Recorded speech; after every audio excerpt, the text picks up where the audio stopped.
ಕರ್ತರು ನಿಮ್ಮೊಡನೆ ಇರಲಿ, ನಿಮ್ಮೊಡನೆಯೂ ಇರಲಿ.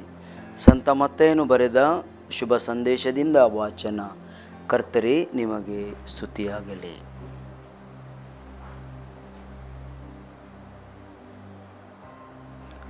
ಪಿಶಾಚಿಯಿಂದ ಪ್ರಲೋಭನೆ. ಯೇಸು ಸ್ವಾಮಿ ಪಿಶಾಚಿಯಿಂದ ಪರಿಶೋಧಿತರಾಗಲೆಂದು ಪವಿತ್ರಾತ್ಮ ಅವರನ್ನು ಬೆಂಗಾಡಿಗೆ ಕರೆದೊಯ್ದರು.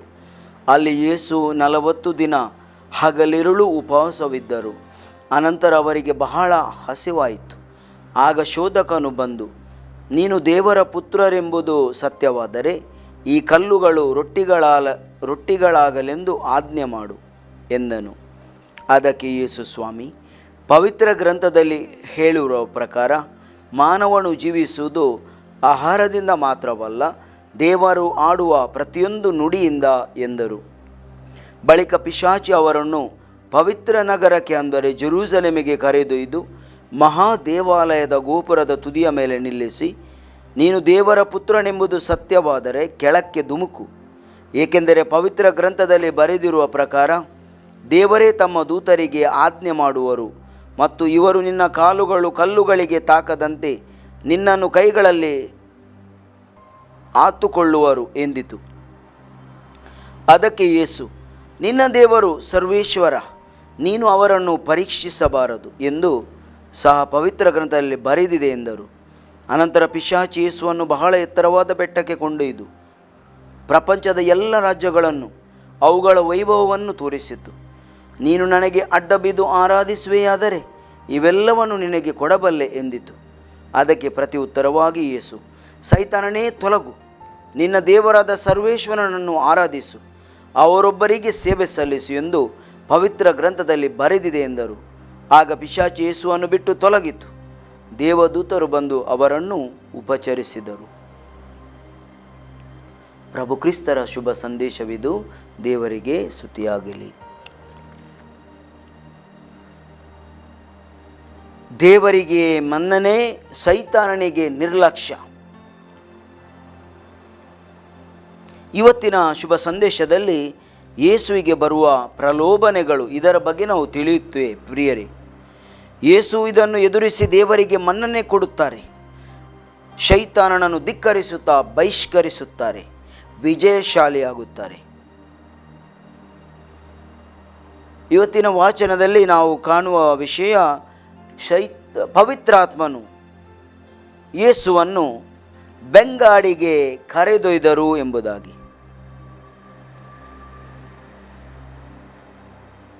ಇಲ್ಲಿ ನಾವು ಕಾಣುವಂಥ, ಸಾಮಾನ್ಯವಾಗಿ ಕಾಣುವಂಥ ಜೀವ ವೈವಿಧ್ಯವುಳ್ಳ ರಮಣೀಯವಾದ ಬೆಟ್ಟ ಗುಡ್ಡಗಳಿಂದ, ಹುಲ್ಲುಗಾವಲಿನಿಂದ, ಪ್ರಾಣಿ ಪಕ್ಷಿಗಳಿಂದ,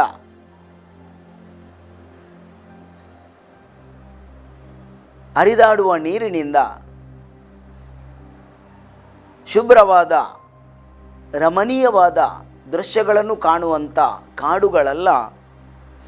ಇಲ್ಲಿ ನಾವು ಗಮನಿಸುವುದು, ಯೇಸು ಪ್ರಯಾಣಿಸಿದ್ದು ಅಥವಾ ಪವಿತ್ರಾತ್ಮ ಯೇಸುವನ್ನು ಕರೆದುಕೊಂಡು ಹೋದದ್ದು ಒಂದು ಬೆಂಗಾಡಿಗೆ, ಬೆಂದ ಕಾಡಿಗೆ. ನಾವು ಸಂತೋಷದಿಂದ ಇರಲು, ನಮಗೆ ಭಾಳಷ್ಟು ಸಮಾಧಾನ ಅಥವಾ ಒಂದು ಆಹ್ಲಾದ ಸಿಗಲು ನಾವು ಕಾಡಿಗೆ ಪ್ರಯಾಣಿಸುತ್ತೇವೆ, ಕಾಡುಗಳಿಗೆ ನಾವು ಭೇಟಿ ಕೊಡುತ್ತೇವೆ. ಪ್ರಕೃತಿ ರಮಣೀಯವಾದ ಕಾಡುಗಳಲ್ಲಿ ಮನುಷ್ಯ ತೃಪ್ತಿಗೆ ಬೇಕಾದ ಪ್ರಕೃತಿ ವೈವಿಧ್ಯತೆಯನ್ನು ಕಾಣುವುದು. ಅದಕ್ಕಾಗಿಯೇ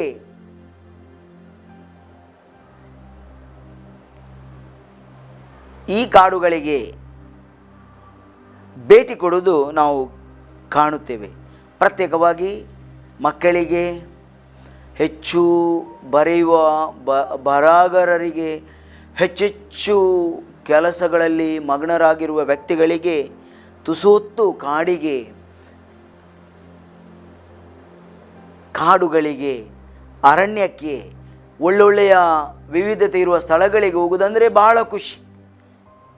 ನಮ್ಮ ಸುತ್ತಮುತ್ತ ಇರುವ ಬಂಡೀಪುರ ಅರಣ್ಯ, ಬನ್ನೇರುಘಟ್ಟ ಅರಣ್ಯ, ನಾಗರಹೊಳೆ ಅರಣ್ಯ, ಭೀಮಗಡ, ಚಿಕ್ಕಮಗಳೂರು, ಕೊಡೈಕನಲ್ ಎಲ್ಲ ಅರಣ್ಯಗಳಲ್ಲಿ ನಮಗೆ ರೋಮಾಂಚಕರವಾದ ಅನುಭವ ಆಗುತ್ತದೆ. ಬೇರೆ ಬೇರೆ ಜೀವಿಗಳನ್ನು, ಪ್ರಾಣಿ ಪಕ್ಷಿಗಳನ್ನು, ವೈವಿಧ್ಯಮಯ ಜೀವಿಗಳನ್ನು ನಾವು ಕಾಣುತ್ತೇವೆ. ವಿವಿಧ ಸ್ವರಗಳನ್ನು ನಾವು ಕೇಳುತ್ತೇವೆ. ಬೆಟ್ಟ ಗುಡ್ಡಗಳನ್ನು, ಹಸಿರು ಕಂಗೊಳಿಸುವ ಹಸಿರು ತಾಣವನ್ನು ನಾವು ಕಾಣುತ್ತೇವೆ. ಆದರೆ ಯೇಸು ಆ ಬೆಂಗಾಡಿಗೆ ಹೋದರು. 40 ದಿವಸ ರಾತ್ರಿ ಉಪವಾಸ, ಆಹಾರ ನೀರಿಲ್ಲದೆ ಹಸಿದು ಪ್ರಾರ್ಥನೆಯಿಂದ ದೇವರ ಚಿತ್ತವನ್ನು ಅರಿಯುತ್ತಾ, ದೇವರ ವಿಚಾರಗಳಿಗೆ, ದೇವರ ಯೋಜನೆಗಳಿಗೆ ಗಮನ ಕೊಡುತ್ತಾ ಕಳೆದರು. ಆ ಬೆಂಗಾಡಿನಲ್ಲಿ ಬೇರೆ ಯಾವ ಆಹ್ಲಾದಕರ ವಾತಾವರಣ ಇದ್ದಿಲ್ಲ. ಪವಿತ್ರಾತ್ಮರ ಶಕ್ತಿ, ಪಿತದೇವರ ಅನ್ಯೋನ್ಯ ಸಂಬಂಧ, ಬಾಂಧವ್ಯ ಮಾತ್ರ. ಆ ಪವಿತ್ರಾತ್ಮರ ಶಕ್ತಿಯಿಂದ ಇದ್ದ ಯೇಸುವಿಗೆ, ಹಾಗೆಯೇ ದೈಹಿಕವಾಗಿ ಬಳಲಿದ, ಹಸಿವಿನಿಂದ ಇರುವ, ಬಳಲಿ ಬೆಂಡಾದ ಯೇಸುವಿಗೆ ಶೈತಾನ ನೀಡುವ ಮೊದಲನೇ ಪ್ರಲೋಭನೆ, ಪ್ರಿಯರೇ, ನಿನಗೆ ಹಸಿವಾಗಿದೆ, ಪ್ರಭು ನೀನು ಕಲ್ಲುಗಳನ್ನು ರೊಟ್ಟಿಯಾಗಿ ಮಾರ್ಪಡಿಸು, ನೀನು ದೇವಪುತ್ರ, ಈ ಕೆಲಸವನ್ನು ನೀನು ಬಹಳ ಸುಲಭದಲ್ಲಿ ಮಾಡುವೆಯಾ?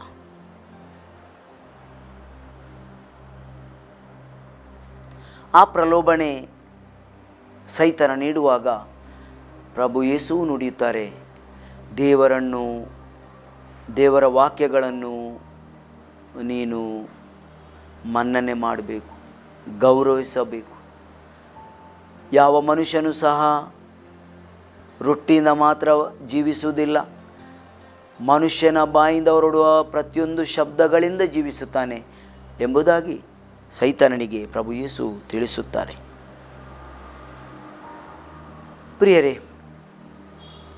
ಆದಿಕಾಂಡ ನಾವು ಓದುವಾಗ, ವಿಶ್ವದ ರಚನೆ, ಸೃಷ್ಟಿ ರಚನೆಯನ್ನು ನಾವು ಗಮನಿಸುವಾಗ ನಾವಲ್ಲಿ ಒಂದು ವಿಚಾರವನ್ನು ಕಾಣುತ್ತೇವೆ. ದೇವರು ಈ ಭೂಮಿಯಲ್ಲಿರುವ ಎಲ್ಲ ವಸ್ತುಗಳನ್ನು, ಜೀವಿಗಳನ್ನು ಸೃಷ್ಟಿ ಮಾಡಲು ಸುಮಾರು 5 ದಿವಸ ಹೆಚ್ಚು ದಿವಸಗಳನ್ನು ತೆಗೆದುಕೊಂಡರು. ಆದರೆ ಮನುಷ್ಯನನ್ನು ಸೃಷ್ಟಿ ಮಾಡುವಾಗ ಕೇವಲ ಕೆಲವು ಹೊತ್ತನ್ನು ಮಾತ್ರ ಅವರು ಉಪಯೋಗಿಸಿದರು. ಅಂದ ಮೇಲೆ ದೇವರು ತನ್ನ ಸಂತೋಷದ, ತನ್ನ ಆನಂದದ ಪ್ರತಿರೂಪ ಆಗಿರುವ ವೈವಿಧ್ಯಮಯ ಜಗತ್ತಿನ ವೈವಿಧ್ಯಮಯ ಜೀವಿಗಳನ್ನು ಸೃಷ್ಟಿಸಿದ್ದಾರೆ. ಆ ದೇವರಿಗೆ ಮಾತ್ರ ಆರಾಧನೆ, ಆ ದೇವರಿಗೆ ಮಾತ್ರ ಪೂಜೆ, ಆ ದೇವರ ವಾಕ್ಯಗಳಿಗೆ ಮಾತ್ರ ಮನ್ನಣೆ ಎಂಬುದಾಗಿ ಪ್ರಭು ಯೇಸು ಆ ಸೈತಾನನಿಗೆ ತಿಳಿಸುತ್ತಾರೆ. ದೇವರು ತನ್ನ ಸಂತೋಷವನ್ನು, ತನ್ನ ಹೃದಯದ ವಿಸ್ತಾರಿಕೆಯನ್ನು, ತನ್ನ ಔದಾರ್ಯತೆಯನ್ನು, ತನ್ನ ವಾತ್ಸಲ್ಯವನ್ನು, ತನ್ನ ಸ್ನೇಹವನ್ನು, ಪ್ರೀತಿಯನ್ನು ಈ ವೈವಿಧ್ಯಮಯ ಜಗತ್ತು ಸೃಷ್ಟಿ ಮಾಡುವುದರಲ್ಲಿ ಧಾರೆ ಎರೆದರು. ಅಂಥ ದೇವರನ್ನು ಮಾತ್ರ ನಾವು ಆರಾಧಿಸಬೇಕು. ಅದಕ್ಕೋಸ್ಕರ ಪ್ರಭು ಯೇಸುವಿಗೆ 40 ದಿವಸ ಉಪವಾಸ ಇದ್ದರು. ಪ್ರಭು ಯೇಸುವಿಗೆ ಆಹಾರ ಇಲ್ಲದಿದ್ದರು, ಉಪವಾಸದಲ್ಲಿ ಅವರು ಇದ್ದರು. ದೇವರಿಗೆ ಪ್ರಾಶಸ್ತ್ಯ ಕೊಡುತ್ತಾರೆ, ಸೈತಾನನನ್ನು ನಿರ್ಲಕ್ಷ್ಯ ಮಾಡುತ್ತಾರೆ. ಆ ಸೈತಾನನ ಪ್ರಲೋಭನೆಗೆ ತುತ್ತಾಗುವುದಿಲ್ಲ. ಪ್ರಿಯರೇ, ದೇವರಿಗೆ ಎಲ್ಲ ವಸ್ತುಗಳ ಅತಿ ಪ್ರಿಯವಾದದ್ದು. ಮನುಷ್ಯರಿಗೆ ಒಂದು ಮರದ ಹಣ್ಣು ಪಾಪಕ್ಕೆ ತುತ್ತಾಗಲು ಕಾರಣವಾಯಿತು. ದೇವರಿಗೆ ಪ್ರತಿಯೊಂದು ವಸ್ತು ಪ್ರಿಯವಾದ್ದು, ಪ್ರತಿಯೊಂದು ವಸ್ತು ಒಳಿತನ್ನು ಮಾಡುವ ವಸ್ತು. ಮನುಷ್ಯ ಪಾಪ ಮಾಡಿದ್ದು ಹಣ್ಣಿನ ದೋಷದಿಂದ ಅಲ್ಲ, ಆ ಹಣ್ಣು ದೋಷಕ್ಕೆ ಕಾರಣ ಆಗಿ ಅಲ್ಲ, ಮನುಷ್ಯನ ದೋಷದಿಂದ. ಪ್ರಿಯರೇ, ಮನುಷ್ಯನ ದೋಷಕ್ಕೆ, ಆಧಿಪತ್ಯಕ್ಕೆ ಕಾರಣ ಅವನ ಇಚ್ಛಾಶಕ್ತಿ. ದೇವರಿಗೆ ಮನ್ನಣೆ ಕೊಡುವುದರ ಬದಲು ದೇವರಿಗೆ ಬಹಿಷ್ಕಾರ ಆಗುತ್ತಾನೆ ಮನುಷ್ಯ. ಸೈತಾನನಿಗೆ ಅಲಂಕಾರ, ಸೈತಾನನ ಮಾತುಗಳಿಗೆ ಮರಳಾದ ಮಾನವ ಮೊದಲ ಪಾಪವನ್ನು ಮಾಡುತ್ತಾನೆ. ದೇವರು ಮಾನವನ ಒಳಿತನ್ನೇ ಬಯಸುತ್ತಾರೆ. ಶೈತಾನ ಮಾನವನ ನಾಶವನ್ನು ಅಪೇಕ್ಷಿಸುತ್ತಾನೆ. ಸೈತಾನ ಒಳಿತನಲ್ಲಿ ಕೆಡುಕನ್ನು ಹುಡುಕುತ್ತಾನೆ. ದೇವರು ಒಳಿತಿನಲ್ಲಿ ಒಳಿತನ್ನೇ ಹುಡುಕುತ್ತಾರೆ. ಮನುಷ್ಯ ಶೈತಾನನ ನುಡಿಗಳಿಗೆ ಮರುಳಾಗಿ ಒಳಿತು ಕೆಡುಕು ಇದರ ಅರಿವನ್ನು ಪಡೆಯುವುದರ ಬದಲು ತಾನು ಮಾಡಿದ ಕೆಡುಕಿನ ಅರಿವನ್ನು ಪಡೆಯುತ್ತಾನೆ. ಆದಿಕಾಂಡ ಪುಸ್ತಕ ಅವನ ಪಾಪದ ಹಂತವನ್ನು ಈ ರೀತಿ ವಿವರಿಸುತ್ತದೆ. ಮನುಷ್ಯನಿಗೆ ಕಣ್ಣು ತೆರೆಯಿತು, ಅವನು ನಗ್ನ ಆಗಿದ್ದಾನೆಂದು ಅವನಿಗೆ ತಿಳಿಯಿತು ಎಂಬುದಾಗಿ. ಯಾವಾಗ ಮನುಷ್ಯ ಪಾಪ ಮಾಡಿದ್ದಾನೆ, ಯಾವಾಗ ಮನುಷ್ಯ ದೇವರ ಇಚ್ಛೆಗೆ ವಿರುದ್ಧವಾಗಿ ಹೋಗಿದ್ದಾನೆ, ಯಾವಾಗ ಮನುಷ್ಯ ದೇವರ ಮಾತುಗಳಿಗೆ ಅಡ್ಡವಾಗಿ ಹೋಗಿದ್ದಾನೆ, ಪ್ರತಿರೋಧ ತೋರಿಸಿದ್ದಾನೆ, ಆವಾಗ ಅವನ ಕಣ್ಣು ತೆರೆಯಿತು ಅಂತ. ಮನುಷ್ಯನ ಆಧಿಪತ್ಯದ ಮೊದಲನೇ ಹೆಜ್ಜೆ ಅವನ ಅವಿನಾಶ. ಒಳಿತು ಕೆಡುಕು ದೇವರ ಸಮೂಹದಲ್ಲಿ ಸಾಂಗತ್ಯದಲ್ಲಿ ಜೀವಿಸಿದ ವ್ಯಕ್ತಿ ದೇವರ ಇಚ್ಛೆಗೆ ಬಲಿಯಾಗದೆ, ದೇವರ ಇಚ್ಛೆಯನ್ನು ನೆರವೇರಿಸದೆ, ದೇವರಿಗೆ ಮನ್ನಣೆ ಕೊಡದೆ ಸೈತಾನನಿಗೆ ಮನ್ನಣೆ ಕೊಟ್ಟಾಗ, ಸೈತಾನನ ಪ್ರಲೋಭನೆಗಳಿಗೆ ಒಳಗಾದಾಗ ಪಾಪ ಮಾಡುತ್ತಾನೆ. ಇವತ್ತಿನ ಶುಭ ಸಂದೇಶದಲ್ಲಿ ಯೇಸುವಿನ ಪ್ರಲೋಭನೆಗಳ ಬಗ್ಗೆ ಓದುವಾಗ ಒಳಿತು ಕೆಡುಕು ನಡುವಿನ ಯೇಸುವಿನ ವೈಯಕ್ತಿಕ ಸಂಘರ್ಷದ ಬಗ್ಗೆ ನಾವು ತಿಳಿಯುತ್ತೇವೆ. ಒಳಿತು ಕೆಡುಕುಗಳ ಮಧ್ಯೆ ಆಗುವ ಸಂಘರ್ಷ, ಅಲ್ಲಿ ಸಮನ್ವಯತೆ ಇಲ್ಲ, ಸಂಘರ್ಷ ಉಂಟು. ಆ ಸಂಘರ್ಷವನ್ನು ನಾವು ತಿಳಿಯುತ್ತೇವೆ. ಹಸಿದ ಹೊಟ್ಟೆಗೆ ಪ್ರಾಮುಖ್ಯವಾದದ್ದು ಪ್ರಿಯರೇ ಆಹಾರ.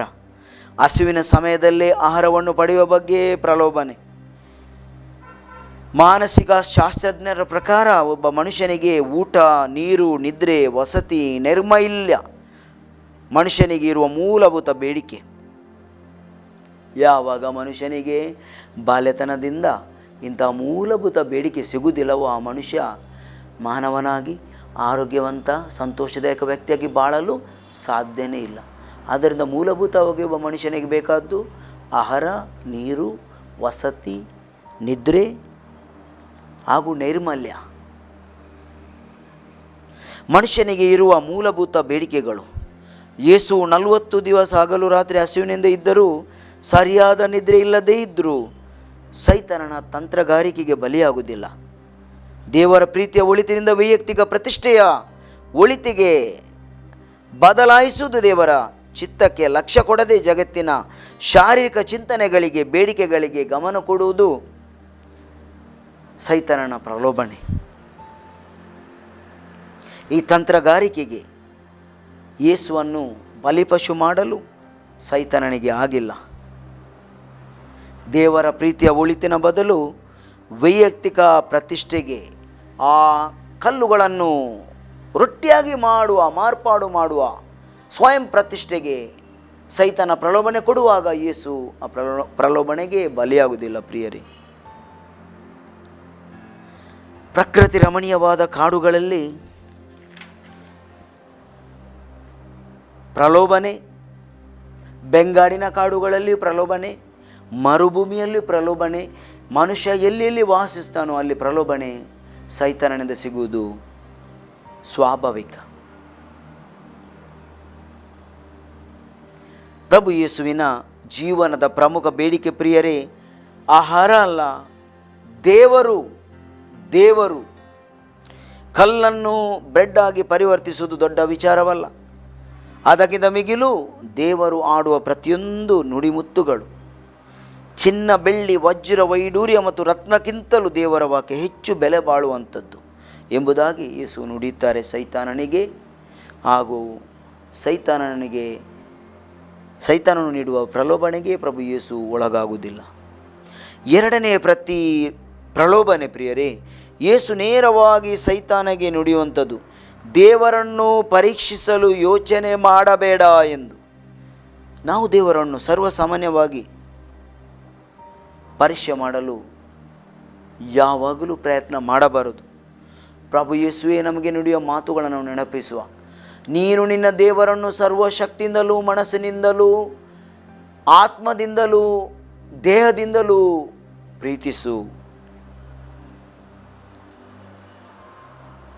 ಈ ಪ್ರೀತಿಯನ್ನು ದೇವರಿಗೆ ನಾವು ನೀಡುವುದು ಪ್ರಾಮುಖ್ಯ.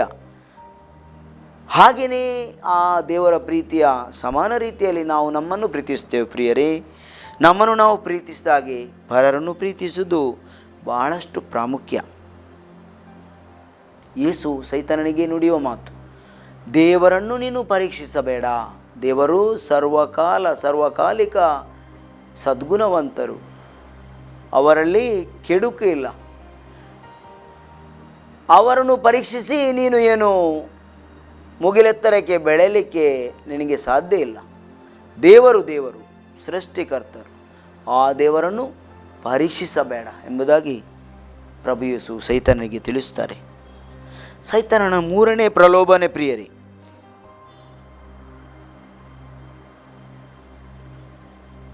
ಅದೇನೆಂದರೆ ಸೈತಾನನನ್ನೇ ಯೇಸು ಆರಾಧಿಸಬೇಕಂತ.